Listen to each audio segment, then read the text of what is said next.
एक पल के लिए अपनी आंखें बंद करके सोचिए। अगर मैं आपसे कहूं, एक ऐसा आदमी था जिसने अपनी जिंदगी दो पिताओं से सीखी।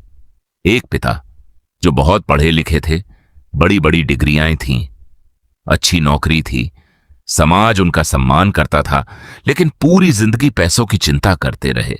और दूसरे जिनके पास बड़ी डिग्रियां नहीं थीं, लेकिन उनके पास एक ऐसी सोच थी जिसने उन्हें आर्थिक रूप से सफल बना दिया।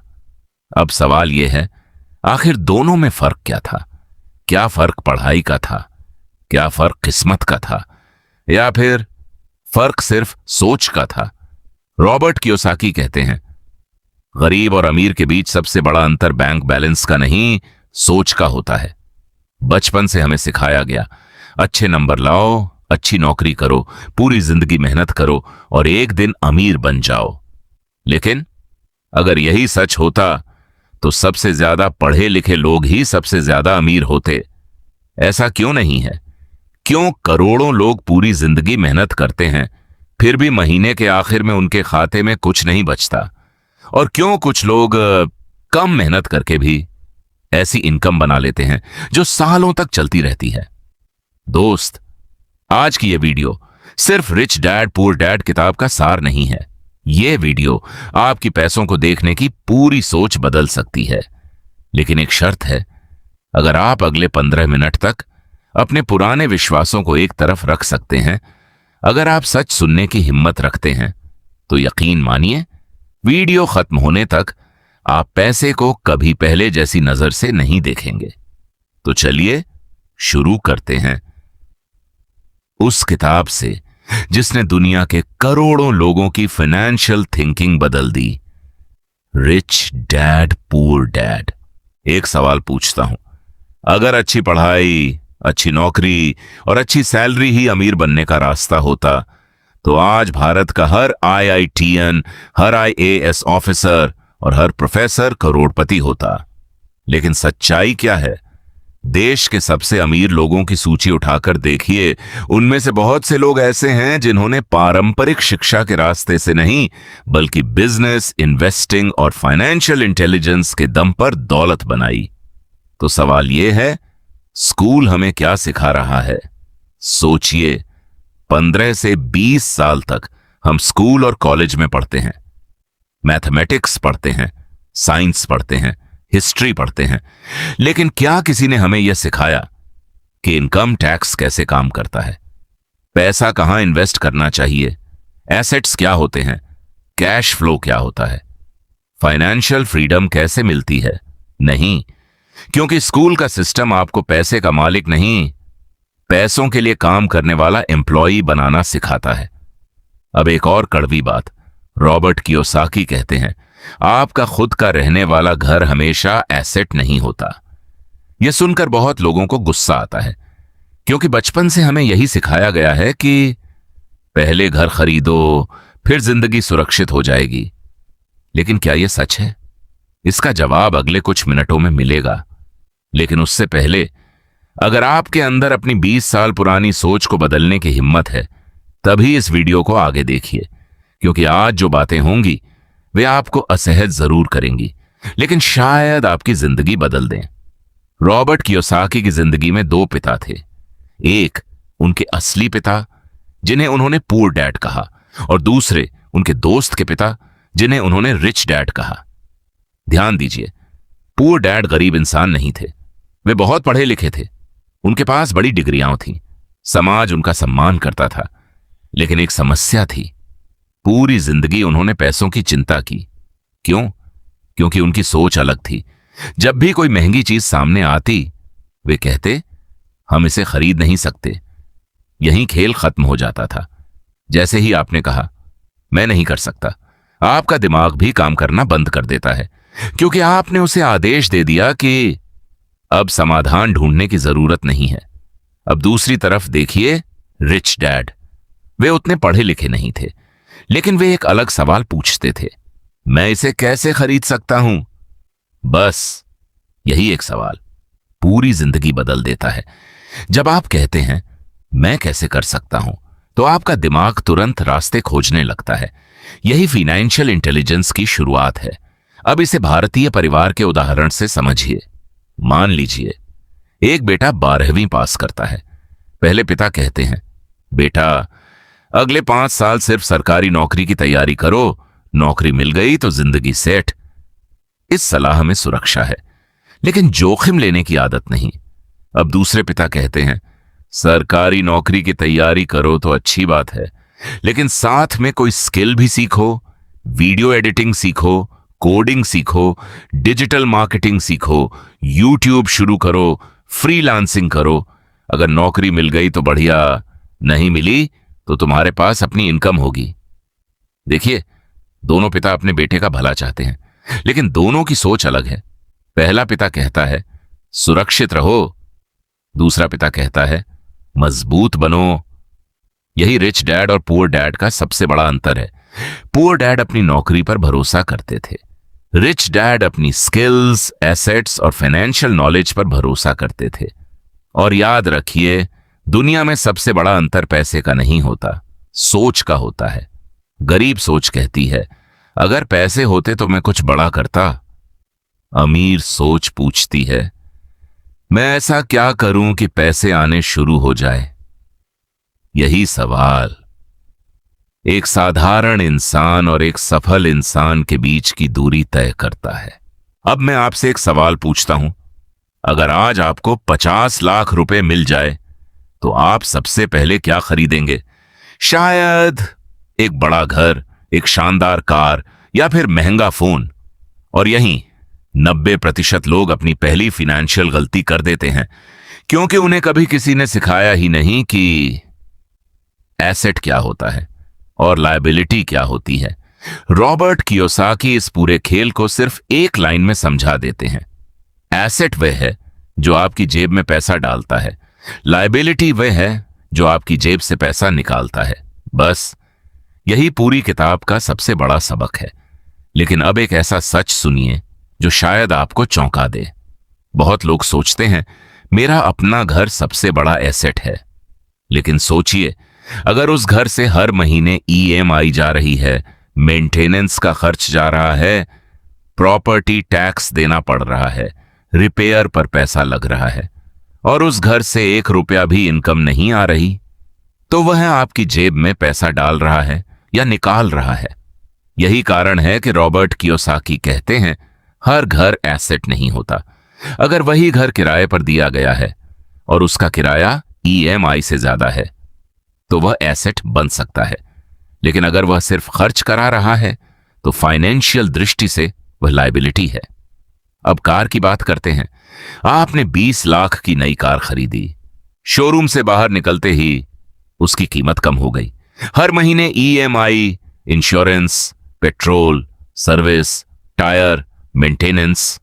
क्या कार आपको पैसा दे रही है? नहीं, वह आपकी जेब से पैसा निकाल रही है। अब असली एसेट्स कौन से हैं? ऐसी चीजें जो हर महीने आपके खाते में पैसा भेजें, जैसे एक सफल यूट्यूब चैनल, एक डिजिटल कोर्स, एक वेबसाइट, डिविडेंड देने वाले stocks, rental property, business, royalty या कोई ऐसा सिस्टम जो आपके सोते समय भी इनकम पैदा करे। याद रखिए, गरीब लोग पहले खर्च करते हैं, मिडिल क्लास लोग लायबिलिटी खरीदकर उसे एसेट समझते हैं, लेकिन अमीर लोग सबसे पहले एसेट्स बनाते हैं और उन्हीं एसेट्स की इनकम से बाद में अपनी इच्छाएं पूरी करते हैं। यही अंतर धीरे धीरे करोड़ों रुपए का अंतर बन जाता है। अब एक कहानी सुनिए। सुबह 7 बजे अलार्म बजता है। आप उठते हैं, जल्दी जल्दी तैयार होते हैं, ऑफिस या कॉलेज जाते हैं, पूरा दिन काम करते हैं, शाम को थक कर लौटते हैं, सैलरी आती है और अगले ही हफ्ते ईएमआई कट जाती है, रेंट चला जाता है, electricity bill, internet bill, credit card bill, school fees, बाकी जो बचता है उसे देखकर आप सोचते हैं इस महीने भी कुछ बचा नहीं। फिर अगला महीना शुरू, फिर वही दौड़, फिर वही तनाव, फिर वही उम्मीद कि शायद अगली सैलरी से सब ठीक हो जाएगा। रॉबर्ट कियोसाकी से कहते हैं रैट रेस, यानी चूहे की दौड़। क्या आपने कभी देखा है? पिंजरे में दौड़ता हुआ चूहा वह पूरी ताकत से भागता है, लेकिन वहीं का वहीं रहता है। ठीक यही हाल करोड़ों लोगों का है। वे मेहनत बहुत करते हैं, लेकिन फाइनेंशियल फ्रीडम की तरफ एक कदम भी नहीं बढ़ते। अब सवाल है, लोग इस रैट रेस में फंसते क्यों हैं? इसके पीछे दो भावनाएं काम करती हैं, फियर और ग्रीड। फियर यानी डर, अगर नौकरी चली गई तो, अगर सैलरी नहीं आई तो, अगर ईएमआई कैसे भरेंगे। यही डर इंसान को वही नौकरी पकड़े रहने पर मजबूर करता है, चाहे वह खुश हो या नहीं। और फिर आता है ग्रीड। सैलरी बढ़ी तो नई कार, बोनस मिला तो नया आईफोन, प्रमोशन मिला तो बड़ा घर, इनकम बढ़ी तो लाइफस्टाइल भी बढ़ गई, और फिर नई ईएमआई, नया लोन, नया स्ट्रेस। यही चक्र चलता रहता है। ध्यान रखिए, ज्यादा सैलरी फाइनेंशियल फ्रीडम की गारंटी नहीं है। अगर फाइनेंशियल एजुकेशन नहीं है तो 50,000 कमाने वाला भी परेशान रहेगा और 5 लाख कमाने वाला भी। फर्क इनकम में नहीं, मनी मैनेजमेंट में है। अमीर लोग इनकम बढ़ाने के साथ साथ एसेट्स भी बढ़ाते हैं। मिडिल क्लास लोग इनकम बढ़ने के साथ एक्सपेंसेस बढ़ा देते हैं, और यही फैसला पूरी जिंदगी बदल देता है। अब सवाल उठता है, अगर अमीर लोग अलग तरीके से सोचते हैं तो आखिर उन्हें ऐसा क्या पता है जो बाकी लोगों को नहीं पता? रॉबर्ट कियोसाकी कहते हैं, फाइनेंशियल फ्रीडम किस्मत से नहीं, फाइनेंशियल लिटरेसी से मिलती है। और फाइनेंशियल लिटरेसी 4 मजबूत स्तंभों पर खड़ी होती है। पहला स्तंभ, अकाउंटिंग, हिसाब समझना। ज्यादातर लोग महीने के अंत में सिर्फ बैंक बैलेंस देखते हैं, लेकिन अमीर लोग कैश फ्लो देखते हैं।